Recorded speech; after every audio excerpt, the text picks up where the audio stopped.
Maascourt Masters in Tennishal. Expositie Beatrix in de Locht.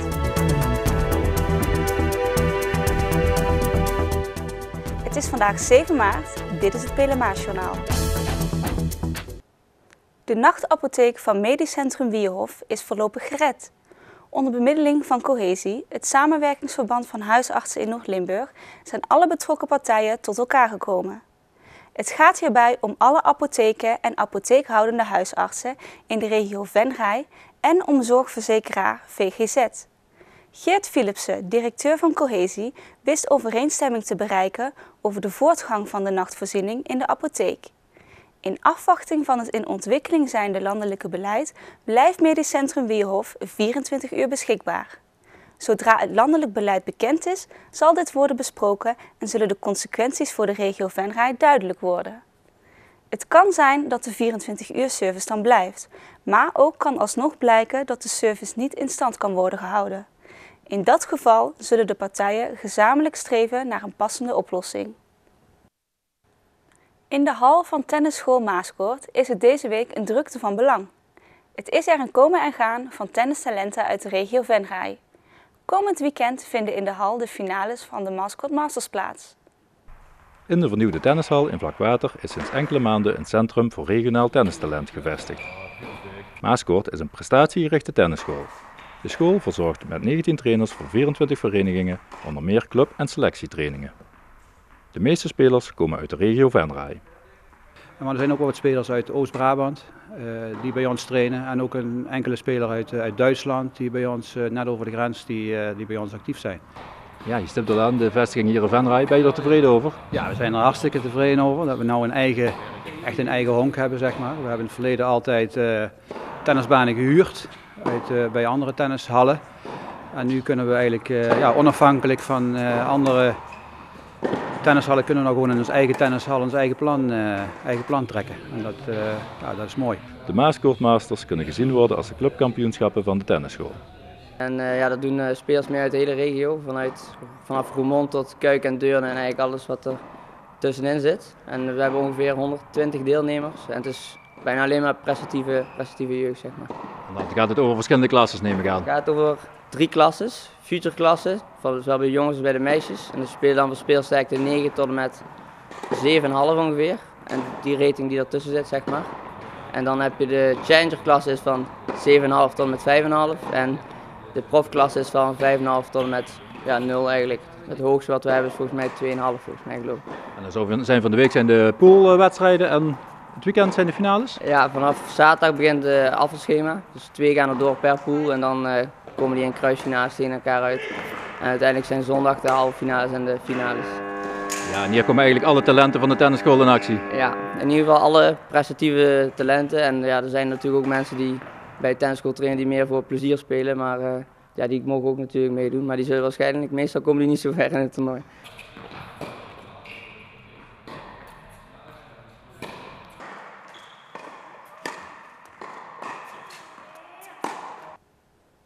...2012 is een productief bouwjaar geweest in de gemeente Venray. Er werden 248 nieuwe woningen opgeleverd, het hoogste aantal sinds 2006. In de voorgaande jaren kwamen er jaarlijks amper 100 huizen bij. In 2013 wordt de nieuwbouw op minder dan 100 woningen geschat. De uitschieter in 2012 werd veroorzaakt door 3 grote bouwprojecten in Venray: de Hoge Hoed, Parkveld en de Gouden Leeuw. De nieuwbouw bestond vooral uit appartementen, met name in de huursector. Volgens de woonmonitor van de gemeente werden van de 248 woningen er 38 in de dorpen gebouwd, vooral in Oerlo en IJsselstein. Oerlo was koploper met 17 woningen, waaronder 8 huurappartementen. IJsselstein kreeg er 7 nieuwe huizen bij. Wekelijks vinden in Venray 2 winkeldiefstallen plaats. Volgens cijfers van de politie is het aantal de laatste jaren vrij constant. Alleen 2011 was een negatieve uitschieter met 187 diefstallen uit winkels. Vorig jaar daalde het aantal weer naar 101. Het aantal winkelinbraken nam daarentegen gestaag af. In 2009 werd er nog in 58 winkels ingebroken. Vorig jaar waren 10 winkeliers de dupe van een inbraak. In het winkelcentrum is het keurmerk Veilig Ondernemen ingevoerd. De politie voerde enkele acties uit, onder meer om zakkenrollerij te bestrijden. Dit jaar zal blijken of de criminaliteitscijfers blijven dalen. Politie en gemeente wijzen erop dat 2012 wellicht gunstig afsteekt vanwege het samenschoningsverbod in het centrum. Burgemeester Gielissen voerde dit verbod na herhaalde incidenten met rondhangende jongeren in maart 2012 in. Op 3 januari 2013 werd het samenschoningsverbod weer opgeheven. Ook de afschaffing van de wietpas kan invloed hebben op het aantal winkeldiefstallen en inbraken. Op 30 april is het zover. Die dag vindt onder grote belangstelling de inhuldiging van koning Willem-Alexander plaats. In heel het land worden rondom de troonswisseling activiteiten opgezet. Zo ook bij de Locht in Melderslo. Het Streekmuseum is op zoek naar kunstenaars voor de expositie Mijn beeld van Beatrix. Op de expositie worden beelden en schilderijen van de koningin getoond, gemaakt door mensen uit de regio. Wij zoeken kunstenaars. Kunstenaars om in het kader van de troonsafstand van Beatrix, om hun visie op de huidige koningin met ons te delen. En gaat het dan alleen om schilderijen? Nee, kunst in de meest brede vorm. Dus dat kan fotografie zijn, dat kunnen beeldhouwwerken zijn, schilderijen, pentekeningen. Alles waarop Beatrix, in welke vorm dan ook, als zodanig herkenbaar is. Iedereen wordt dan ook uitgenodigd om zijn of haar kunstwerk te exposeren. Net voor de troonswisseling kunnen bezoekers de expositie bekijken. Wij openen de expositie op 20 april en die duurt dan 1 maand tot 20 mei. En dat is allemaal in het nieuwe hoofdgebouw bij Museum de Locht in Melderslo.